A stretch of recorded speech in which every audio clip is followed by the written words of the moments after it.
out today. The number of migrants living in hotels has surged under Labour, and spending on this is now at £5 billion a year. £5 billion a year. Like I was saying earlier, remember how much the government spends on hospices is 350 million. We also saw legal migration figures yesterday. The OECD, of course, saying we have the most legal migration with permanent-style settlements in all the developed world.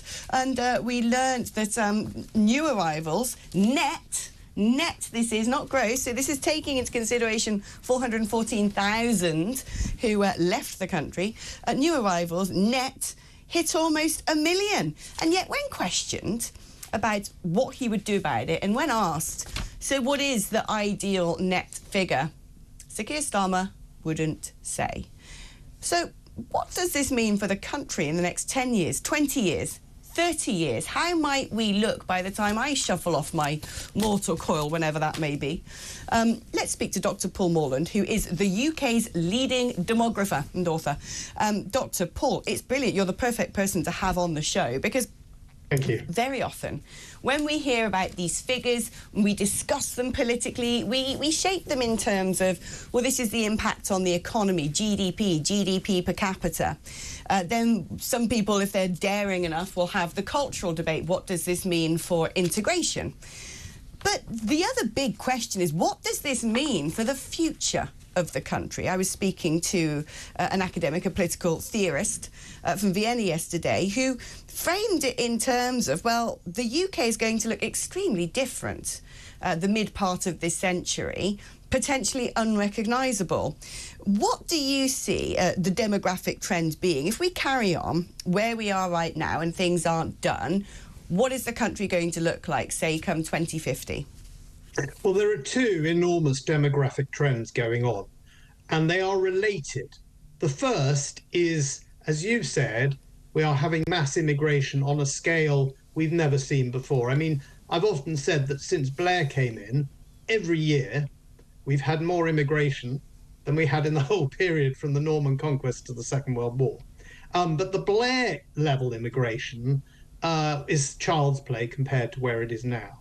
The other massive change is that we have had long-standing falling, low and now quite rapidly falling fertility rates.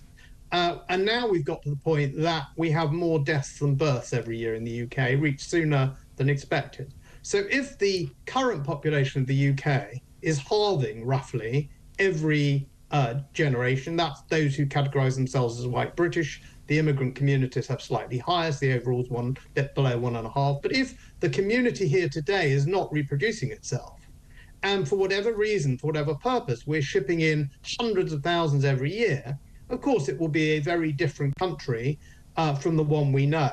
And what will have ended is the fact that the people in the country, say, 30 years ago, were overwhelmingly the descendants of people here 1,000 years ago. That's not going to be the case in the middle of the century. Now, whether that matters, whether you care, is another matter. But those are the facts.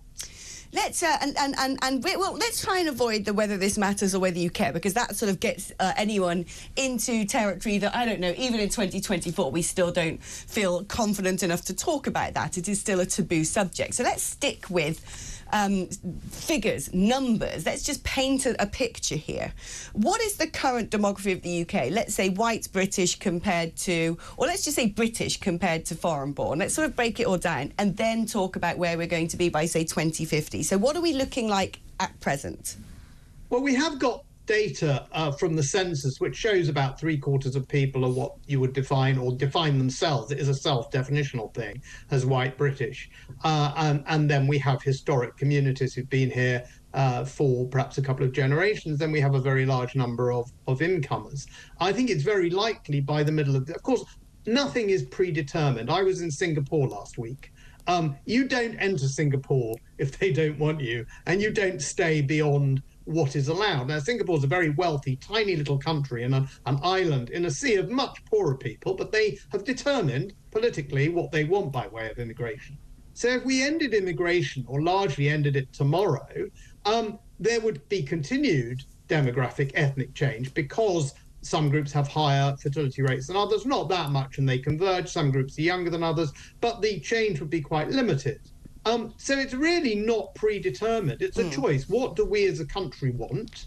And does that manage to get expressed and implemented by our politicians? And it seems quite clear to me that those two are not the same. The country wants one thing, and the politicians are not prepared to follow the popular will. If no government is prepared to bring in a sort of almost halt to inward migration, and we carry on, let's say we even bring it down to 100,000 every year, and there's no pro-natalist policies that are encouraging people here who are otherwise not having children to have children, if we just sort of continue on the trajectory we're on, by 2050, let's say, or 2045, let's bring it forward, in 20 years' time, would we be in a position where we'd be looking at a population where all of a sudden the people who are once the majority of the country are the minority? I think by then we would have a minority of those who define themselves as white British, or very close to a minority.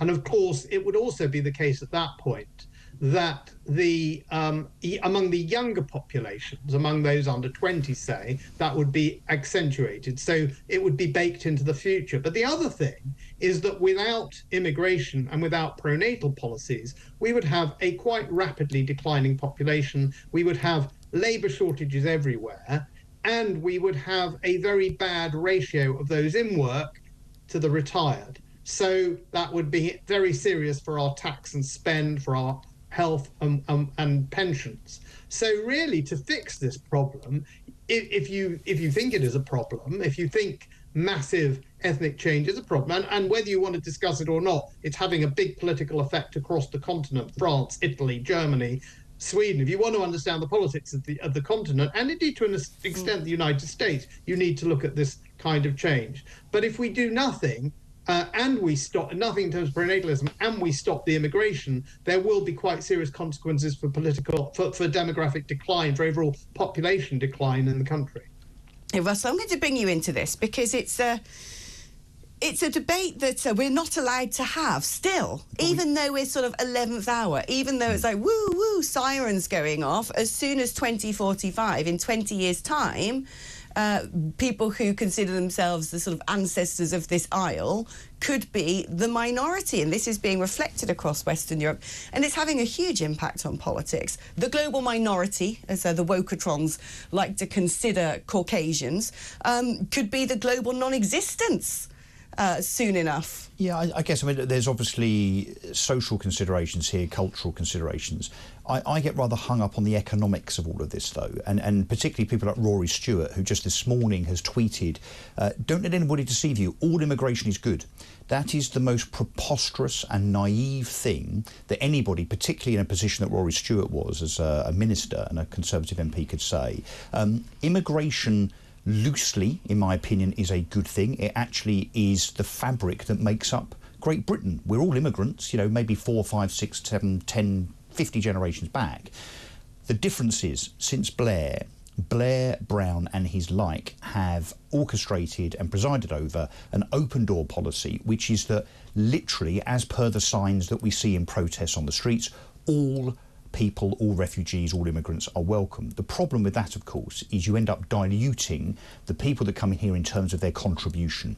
It is an absolute fact, no matter what the likes of Rory Stewart and Keir Starmer and Angela Rayner and others might say, and indeed the previous Conservative government, who obviously did the square root of zero about checking and controlling immigration, as the numbers that you're referring to just now rightly point out from last year.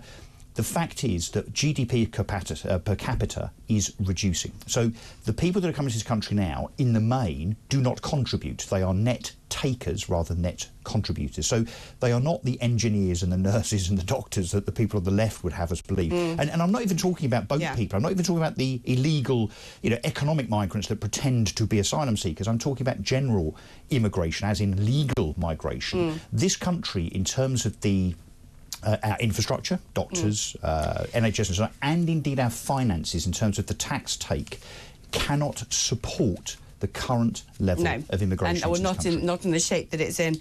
Dr Paul Morland, thank you ever so much. It's been fascinating talking to you.